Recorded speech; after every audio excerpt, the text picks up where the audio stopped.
Hi, I'm Shane with the Drum Center of Portsmouth in Portsmouth, New Hampshire. We are on the web at drumcenter.com. We are the largest independently owned drum store in the world, and all of the drums and cymbals, well, some of them, are going to be available for purchase in the links below. Today we have a very interesting, exciting story to tell and some very cool drums to share with you. As I was driving in today, it occurred to me that there is a generation or two that might not even be familiar with the name Slingerland. And that's pretty crazy because Slingerland is one of the most prominent names in the history of drum manufacturing. And they are back, and they're doing it with these Radio King snare drums. Before we get into the nitty-gritty, let's have a little bit of a history lesson. Slingerland was started in 1912 by Henry Slingerland, or as H.H. Slingerland, I forget his middle name. They started as a banjo company, and it was in 1928 they started making drums. Now they were based in Chicago, right next to Ludwig. And Ludwig and Slingerland were two incredibly competitive companies. I mean, they were ferocious. There are many stories about how William Ludwig and Bud Slingerland would race to the cowhide company that was manufacturing their calf heads. They wanted to get there to pick out the best stock of heads for their drums at the time. This was long before plastic drum heads. The two companies were at each other's throats for a number of years, and one thing that Ludwig had for an advantage was metal snare drums. Ludwig is the undisputed king of metal snare drums. They were the Metal King. Now Slingerland, on the other hand, they came out with a wood snare drum that is one of the most legendary snare drums ever, the Radio King. There are many things that made the Radio King snare drum so special. The one-piece maple shell, so this is one plank of wood that was steam bent as opposed to several thin plies.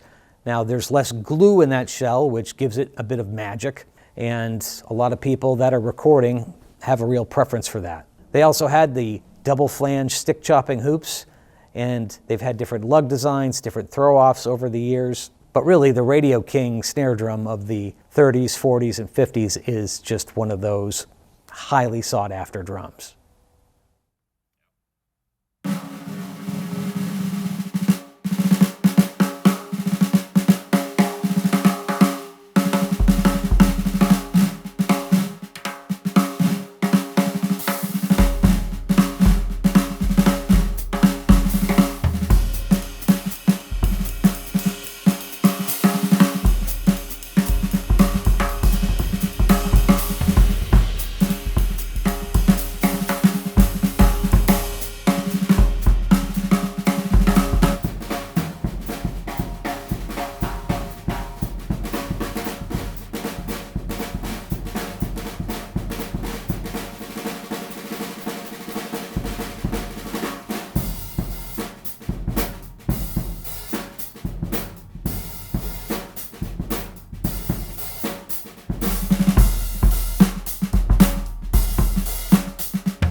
Ludwig had the metal drums, Slingerland had the Radio King.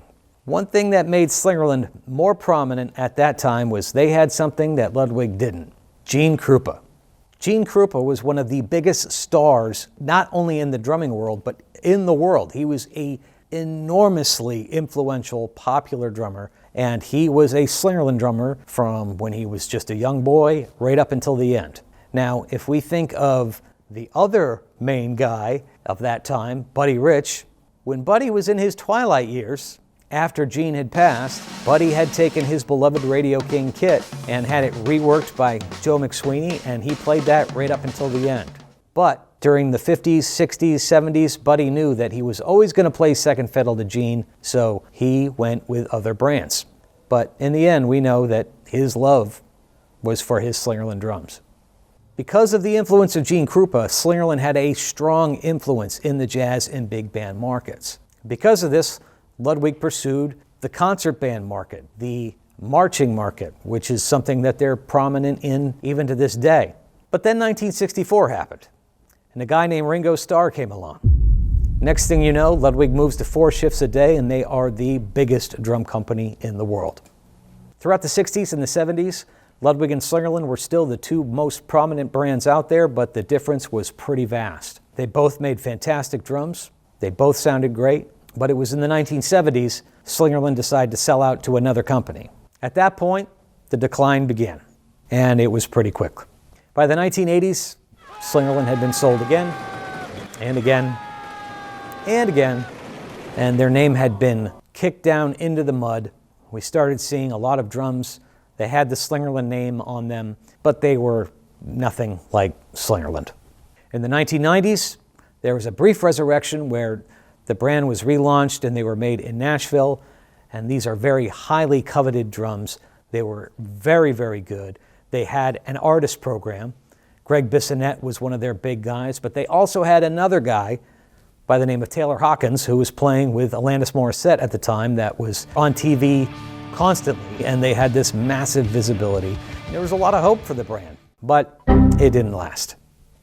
Fast forward to present day, well, about 5 years ago, for Don Lombardi's birthday, his son Chris, who was the CEO of Drum Workshop at the time, purchased the Slingerland name for Don's birthday. And Don obviously has built a tremendous legacy in the drum world with Drum Workshop and all the wonderful things they've done, but he also had a huge appreciation and love for Slingerland drums. And so this was a very nice gift for him to get, and also very exciting for somebody like me, because I knew that good things were going to come. But it's been a few minutes. You wait and you wait and you wait and you wait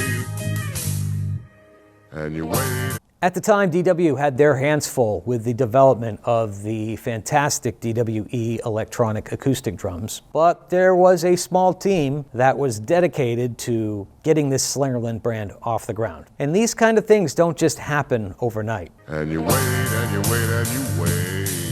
They wanted to do it right. And if there's anything I can say, it's the integrity of the people at DW that really, it's very, very admirable what they've done. They don't put something out for the sake of putting it out. They want to make sure it's right. And that really matters to somebody like me, because I'm going to be dealing with people like you, and I want to make sure that you're happy with what it is that you choose to purchase. Here we are in 2025. The future is very, very bright for the brand. I have seen what is planned, and I can tell you it's incredibly exciting. Because if you think about it, the classic era of Slingerland, we have the 3-ply shells from the Radio King drums and drum sets, and then there's that 5-ply era of the 70s, which is something I really am drawn to. When I think about the first few Rush albums, the power that comes out of the Slingerland drums, especially on All the World's a Stage, it's undeniable. And so to think what is going to be coming is just really exciting for me, because it's a classic sound, and you know they're going to do it right. What they wanted to do at first, though, is something very, very special, and that's what we're showing you today. To kick this off, they're going to do a very limited amount of Radio King snare drums. There are 2 sizes, 14x7 and 14x5. There are going to be 2 lacquer finishes and 2 wrap finishes. The heart of the shell is a steam-bent solid ply maple shell with maple reinforcement rings.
If you look at the hardware on these drums, it's absolutely astonishing. What they wanted to do was an absolute bang-on recreation of the way it was, but if there was room to make some small improvements, they did it. The throw-off looks exactly like the original, but it's actually built a little bit better. The lugs, if you notice, there's a little bit of a slot there to get a little bit more room for accurate tensioning. But all the hole spacings, everything is exactly the same as the originals. And this is great news for people who need replacement parts, because at some point down the road, those replacement parts are going to be available for purchase.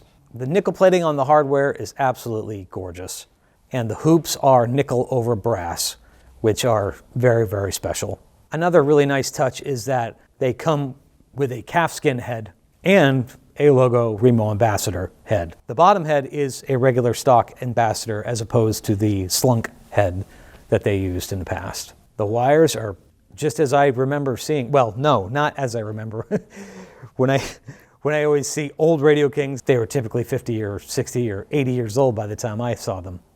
It also includes an absolutely gorgeous case. This is really a true collector piece.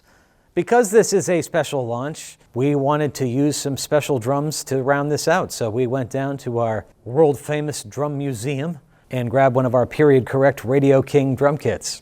And nothing really fits a old Radio King kit like a set of DW9000 hardware. Really, guys? You wanted to choose these stands for this? That's all we had. Okay. The cymbals we're using today are some Istanbul Agops. We have signature 14-inch hats and a 20-inch crash here, and then we have a traditional 22-inch ride. Have I mentioned that we have DW9000 hardware on this kit? We've got some 9000 booms, pedal, and a 9000 series hi-hat stand and snare stand.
2025 is really going to be a great year for Slingerland. We're going to reintroduce this sound to all of you, and you're going to be able to touch upon the old Slingerland sound and the slightly newer Slingerland sound, and then whatever else they come up with. The future is very, very bright for Slingerland, and I'm excited to be a part of it, and I'm excited to see what you have to say about it. Let us know in the comments below. We would love to hear from you. Something that's also worth mentioning is that we absolutely love doing these videos. It's a lot of work, but seeing the feedback that we get from you is very, very helpful for us, and it allows us to dial it in and create even better content for you. And it really helps us if you click the subscribe button and hit the get notified bell, because that really allows us to bring even more content to you. So please consider doing that. If you want to purchase one of these snare drums before they're gone, the links to do that are in the description below. Same for the cymbals and the stands. As always, thank you for watching this video. Thank you for being a part of what we do, and we'll see you in the next one.